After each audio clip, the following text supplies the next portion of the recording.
ये वाकया इस ज़माने का है जब रसूल अल्लाह मक्का मुकर्रमा में लोगों को इस्लाम की दावत दे रहे थे, लेकिन कुरैश के सरदार सख्त मुखालफत कर रहे थे। ताइफ के सफ़र के बाद भी जब लोगों ने आपकी बात कबूल न की तो एक रात ऐसा वाकया पेश आया जिसने तारीख बदल दी। रवायात के मुताबिक रसूल अल्लाह अपने बाज़ सहाबा के साथ बाज़ रवायात में अकेले एक मकाम पर रात के वक्त नमाज पढ़ रहे थे।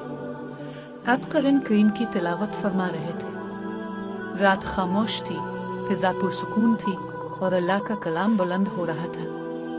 इसी दौरान जमात का एक गिरोह वहां से गुजरा। ये जमात मुख्तलिफ इलाकों से आए थे। जब उन्होंने कुरान की तिलावत सुनी तो हैरान रह गए। उन्होंने पहले कभी ऐसा कलाम नहीं सुना था। कुरान में आता है, और जब हमने जनूबी में से एक गिरोह को आपकी तरफ मुतवज्जे किया, वो कुरान सुन रहे थे। फिर जब वो वहां पहुंचे तो उन्होंने कहा, खामोश रहो और गौर से सुनो। वो खामोश होकर सुनते रहे। जैसे जैसे आयत पढ़ी गई, इनके दिल बदलते गए। उन्हें एहसास हुआ कि ये आम कलाम नहीं बल्कि अल्लाह का सच्चा पैगाम है। कुरान सुनने के बाद जमात अपनी कौम के पास वापस गए और कहा, ए हमारी कौम, हमने एक किताब सुनी है जो मूसा के बाद नाजिल हुई है, जो हक की तरफ रहनुमाई करती है।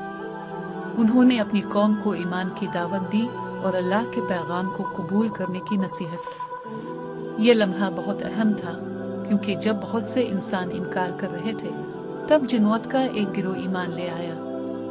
बाद में सूरा अल जिन नाजिल हुई, जिसमें अल्लाह ताला फरमाते हैं, कह दीजिए मेरी तरफ वही की गई है कि जमात के एक गिरोह ने कुरान सुना, फिर कहा, बेशक हमने एक अजीब कुरान सुना है जो भलाई की तरफ रहनुमाई करता है, बस हम इस पर ईमान ले आए। इस वाक़ये से हमें कई सबक मिलते हैं।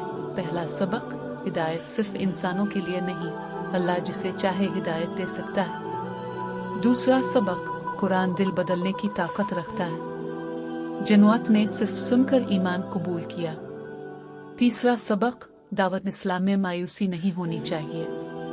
अगर लोग इनकार करें तब भी अल्लाह किसी और के दिल खोल सकता है। चौथा सबक, हक बात सुनने के लिए खामोशी और गौर जरूरी है। जमात ने पहले कहा, खामोश रहो और सुनो।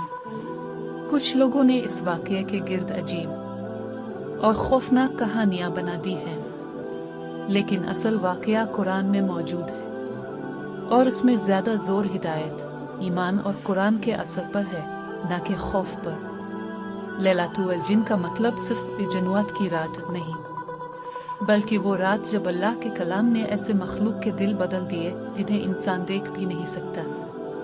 ये वाकया हमें याद दिलाता है कि कुरान सिर्फ पढ़ने के लिए नहीं बल्कि समझने, सुनने और अपनी जिंदगी बदलने के लिए है। आखिर में दुआ, ए अल्लाह, कुरान को हमारे दिलों की बहार और हमारे सीनों का नूर बना दे।